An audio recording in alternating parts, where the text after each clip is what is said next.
Nagising sa katotohanan itong si Francis. Tuluyan nga niyang iniwan itong si Venice. Masakit man sa kanyang loob, ngunit kailangan niyang gawin dahil pinagloloko lamang siya nitong si Venice at pinagmumukhang tanga. Ginawa pa naman niya ang lahat. Pinagtakpan niya ito sa pamamagitan kay Tata para lamang hindi siya mapahiya kay Sir Gob. Ngunit lolokohin lang din pala siya ng kanyang asawa. Kaya naman litong-lito at tuliro itong si Francis at naisipan niya na pumunta muna sa simbahan. Naalala kasi niya ang kanyang yumaong kapatid na laging ganoon ang habit kapag oras na nakagawa ng kasalanan at ayaw mo nang harapin itong si Sir Gob. Nais niyang ikalma ang kanyang sarili sapagkat iniisip nito na sa simbahan ay walang magsasermon, walang magsasabi na kakalma ang kanilang mga sarili na hindi mag-aalala kung anong sasabihin ng kanilang ama-amahan.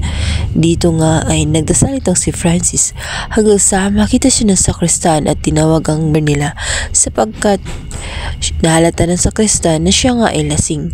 Agad namang pumasok siya sa pwesto kung saan nagkukumpisal ang mga tao. Sa kabilang banda, matapos ang masabi ni Tata ang kanyang nararamdaman, sinabihan siya ng kanyang ina na bawal at masama yun.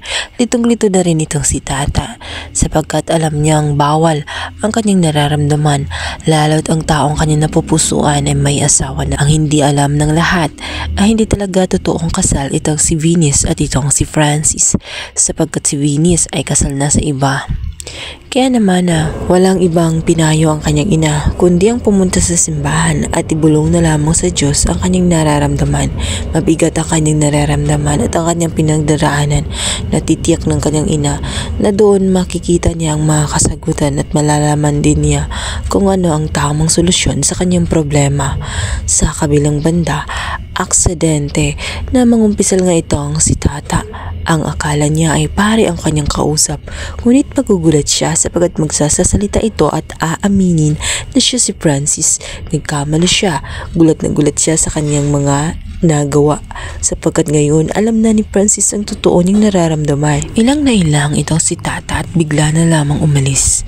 Kaya naman tinakasan niya kaagad itong si Francis. Nahihiya siya ngayon, na awkward na siya na kausapin nito, lalo't alam na ni Francis ang katotohanan. Ngunit hinabol talaga siya nitong si Francis. Samantala ang hindi nila alam ay may taong nakasunod sa kanila sapagkat pinamanmanan ito ng ina nga ni Venice. Hindi maaaring makarating nga kay Sir Gob ang katotohanan tungkol sa kalandian nga nitong si Venice. Kailangan nilang gagawin ang lahat para masave nga ang marriage nilang dalawa dahil yun na lang ang tanging solusyon para makabayad sila kay Marcelo. At dito nga rin malalaman ng ina nga nitong si Venice ang totoong ugnayan ni Tata at itong si Francis. Sinabi nito na hindi maaari na tuluyan silang magkalapit, kaya naman gagawin ang lahat-lahat ng ina ni Venice para masira silang dalawa. Ang gusto nitong gawin ay sirain ang mukha nga nitong si Tata nang sa ganoon si Venice ang mananatili sa kanya.